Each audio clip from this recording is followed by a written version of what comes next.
Archaeology is the study of human activity through the recovery and analysis of material culture. But when I was a kid, archaeology was all bullwhips, fedoras, rolling boulders and snakes. Why did it have to be snakes? In my teens, archaeology in the mainstream was fixated on, well, a couple of other things. But real life archaeologists have a painstaking job carefully digging and collecting stuff they find, even if they have no idea what it is. And they don't keep their findings or even profit from the discovered treasures. Found stuff is bagged and tagged and shipped off for study and possibly for display. While I'm sure there's some competition between archaeologists, we're going to a world where thieves are sent out to steal pieces from rivals, the black market for ancient collectibles is big business, and sandstorms can really ruin your day. I'm Rob from JestaThaRogue.com, and I'm going to show you how to play Archaeology: The New Expedition. This is a game for 2 to 5 players, plays in about 20 minutes, is designed by Phil Walker Harding, and is published by Z-Man Games. Players play the role of archaeologists, digging for treasure, stealing it where possible, and avoiding sandstorms in the world's flimsiest tent. The winner is the player who has made the most money by selling their assembled treasures to the museum.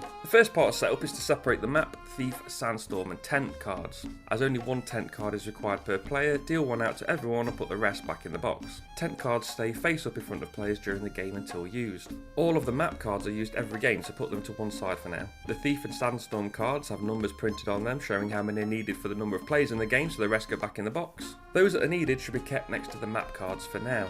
Now sort the broken tablet and broken pendant cards. Neither of these sets of cards are used in a 2 or 3 player game, so return all of these cards to the box for that number of players. In a 4 player game, only the broken pendant is returned to the box. It's clearly printed in the middle of the cards themselves which set is used for which player count. Of those 2 sets, those that you are using are shuffled into the deck of treasure cards. The marketplace is an area in the middle of the table. Lay 5 cards out from this deck face up to get the market started. Now choose a monument. There are 6 to pick from and they all behave differently, but the Great Pyramid is suggested for the first game. Prepare the chambers on the monument by stacking cards equal to the numbers shown on the monument tile. In this case we need 3 chambers, 1 of 2 cards, 1 of 5 cards and 1 of 8 cards. Deal 4 cards to each player as their starting hand.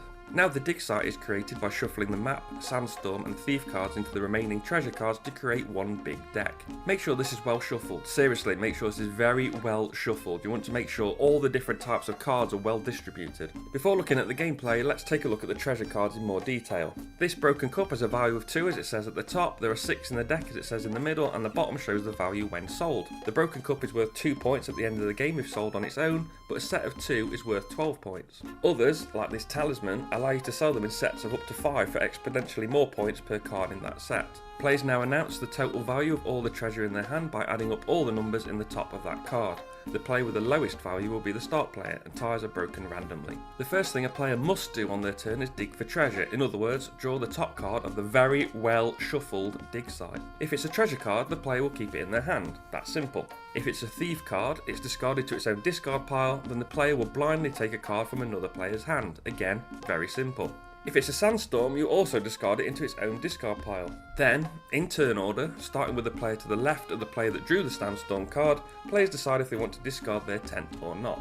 Those that discard their tent will be immune from the effects of this particular sandstorm. Any player that didn't discard a tent will discard half of the cards rounded down into the marketplace. This again is done in turn order, starting with the player to the left of whoever played the sandstorm card. Once this has been resolved, the player that played the sandstorm card must dig for treasure once more and will continue to do so until they draw a treasure or a thief card, which they resolve as usual. It's worth noting that your tent can only be used once per game, and depending on the number of players there can be up to 6 sandstorms coming your way, so choose wisely. Once the player has done this initial dig action, they have 3 things they can do before they end their turn. 2 of the 3 actions can be performed as many times as the player wants, and all 3 can be performed in any order. The first thing is to trade with the marketplace. A player can trade any number of cards from their hand for any number of cards of equal or less value in the marketplace. For example, a player can discard 2 cards worth a total value of 4 to pick up a single 4 value treasure. The second action is to sell to the museum. A player will simply place a set of cards in their own play area face up. Once a set of cards has been sold, they are immune to the effects of thieves and sandstorms, but once a set has been sold this way,